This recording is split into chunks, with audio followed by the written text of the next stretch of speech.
La grève se caractérise par une cessation totale du travail, collective et concertée, en vue d'obtenir satisfaction de revendications professionnelles. Les grévistes ne sont donc pas payés durant l'arrêt du travail, et celui-ci n'a pas de durée maximale. La grève doit être collective et concertée. Les revendications doivent être strictement professionnelles.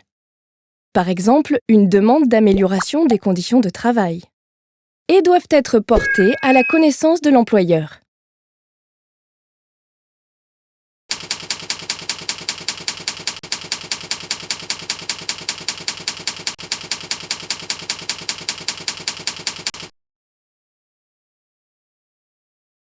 Les employeurs ne peuvent pas faire certaines choses durant la grève.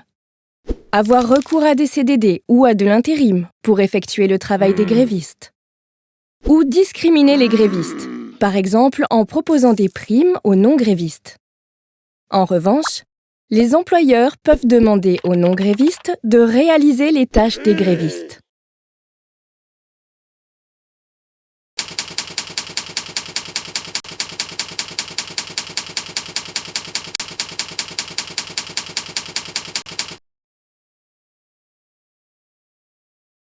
Pour assurer la continuité des services publics, les employés du service public sont soumis à des règles différentes.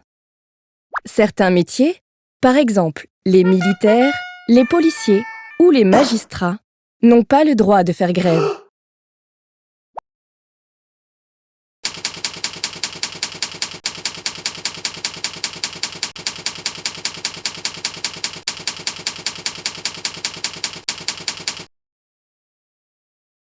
En fonction du contexte, le droit de grève peut être plus ou moins utilisé par les salariés.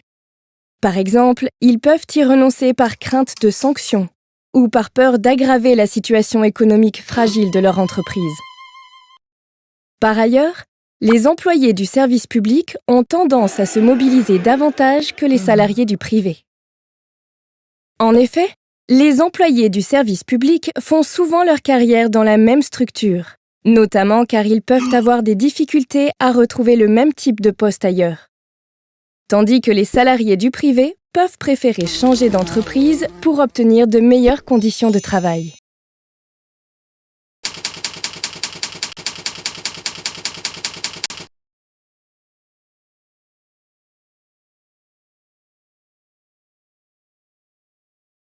En résumé, la grève, c'est un arrêt collectif du travail en vue d'obtenir ou de maintenir des avantages. Les employeurs doivent maintenir l'activité avec les non-grévistes. Les agents des services publics sont soumis à des règles plus restrictives. En fonction du contexte, le droit de grève est plus ou moins utilisé.